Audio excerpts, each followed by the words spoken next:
Bien, bonjour à tous, merci d'être présents. Il nous manque une troisième personne qui risque d'être un petit peu en retard, donc nous allons attaquer malgré tout. Donc, bienvenue à cette session sur l'utopie assistée par ordinateur selon la version Ian Banks. J'imagine que si vous êtes ici un samedi à midi, donc sans manger pour l'instant, c'est que la question potentiellement vous a intéressé, stimulé intellectuellement.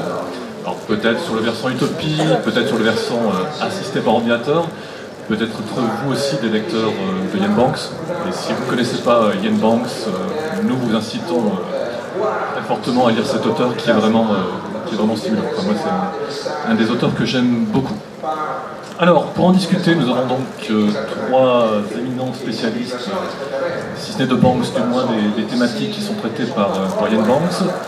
Donc immédiatement à ma gauche, j'ai Gérard Klein, que j'hésite à présenter tellement c'est une grande figure de la science-fiction française, donc éditeur chez la fameuse collection Ailleurs et demain chez Robert Laffont, donc auteur de romans, sous son propre nom, sous pseudonyme, donc le fameux Gambit des étoiles qui remonte déjà à 58, voilà. Directeur de collection au livre de poche, voilà, donc un parcours d'auteur, de romancier, mais aussi de prospectiviste, d'économiste. Donc c'est aussi en ce sens-là que son expérience est intéressante et que ses commentaires nous intéresseront. À ma gauche, un peu plus loin, Olivier Paquet, compère en quelque sorte, puisque docteur en sciences politiques, voilà. Donc nous sommes dans le comédie. Voilà, une petite mafia, tout à fait. Auteur de science-fiction également, donc avec quelques romans, donc Structura Maxima, qui a commencé en quelque sorte sa carrière de romancier.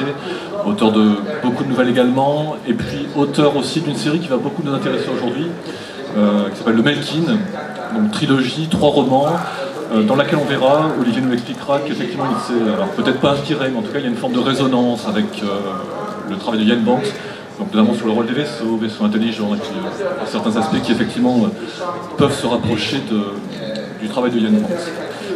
Pour anticiper, et pour ne pas la représenter un peu plus loin, donc nous attendons Sylvie Denis, donc novelliste, romancière, essayiste, personnalité multicasquette, anthologiste, traductrice aussi, donc quelqu'un qui a traduit Greg Egan, Baxter, Alastair Reynolds, si vous connaissez ces auteurs. Donc quelqu'un qui est aussi beaucoup intéressé par les nouvelles technologies, et son regard nous sera également très précieux pour parler des impacts potentiels des intelligences artificielles dans nos sociétés, puisque ce sera un des thèmes que nous traiterons probablement. Alors, pour rentrer dans le sujet, donc pour parler, on va beaucoup parler de la culture, hein, puisque qui a été appelé dans le titre de cette séance l'utopie assistée par ordinateur, c'est donc la culture. Donc cette vaste civilisation pangalactique avec un très haut niveau de développement technologique, avec des valeurs plutôt libertaires, des valeurs qui sont portées par l'hédonisme ou le loisir une place prépondérante, et qui accorde une grande importance donc à des formes d'égalité entre les différentes entités qui la peuplent, et dont on va voir qu'effectivement l'aspect assisté par ordinateur tient une forte présence des intelligences artificielles, et c'est en ce sens-là qu'on peut décrire la culture comme une utopie assez particulière, et peut-être même la forme d'utopie la plus récente. Alors, avant de rentrer dans tout ça, j'ai peut-être demandé à Gérard Klein, qui a connu Ian Banks, qui est malheureusement décédé l'année dernière d'un cancer de la vésicule biliaire. Donc on a perdu un auteur précieux. J'ai peut-être demandé à Gérard Klein, qui l'a connu personnellement et qui est en tant d'éditeur, de présenter à la fois Banks, et puis de présenter peut-être un peu plus la culture. Présenter Ian Banks n'est pas très facile, parce que je l'ai connu, mais je ne l'ai pas très bien connu. Je commençais à bien le connaître au moment où il a commis l'impolitesse suprême de nous quitter, de façon d'ailleurs tout à fait involontaire, et qu'il regrettait lui-même, et avec beaucoup de courage, je dois le dire. Banks était écossais. C'est une chose importante à savoir, en particulier parce qu'une partie de ce qu'il a écrit est écrit dans un jargon ou un dialecte écossais qui est à peu près incompréhensible, en tout cas par moi, et très difficilement traduisible. Ce n'est pas le cas de la culture. Le cycle de la culture est sa création la plus importante, et il décrit une vaste société galactique qui est caractérisée, on aura l'occasion d'y revenir, par deux points. Le premier, c'est qu'elle a écarté le problème de la rareté.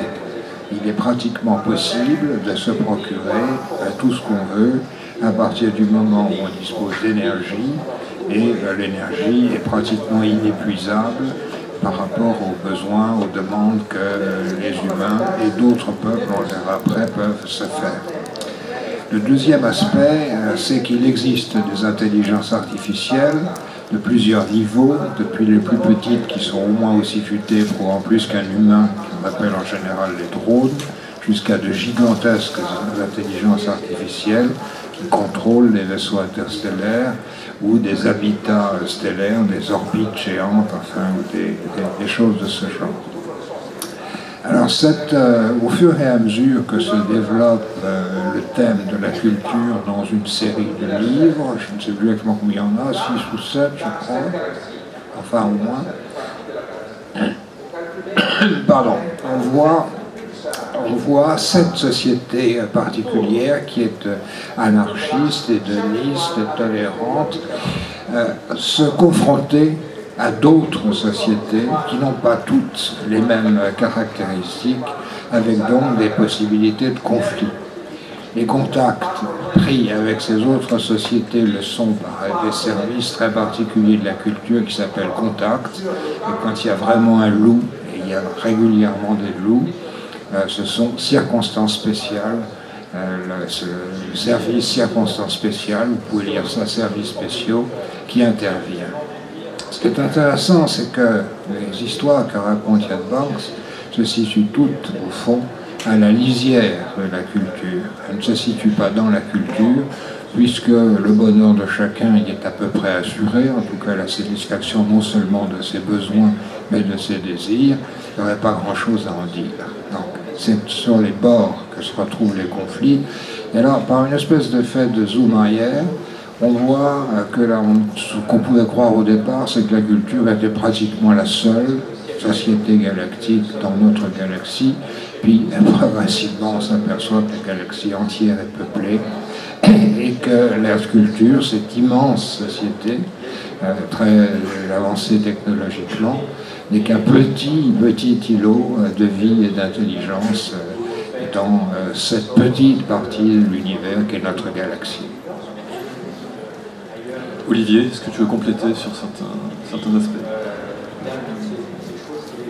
Oui, il y a des choses assez intéressantes, effectivement. La culture pose la question de l'intervention. Comment intervenir dans d'autres sociétés différentes, avec des concepts différents, des principes de pensée différents.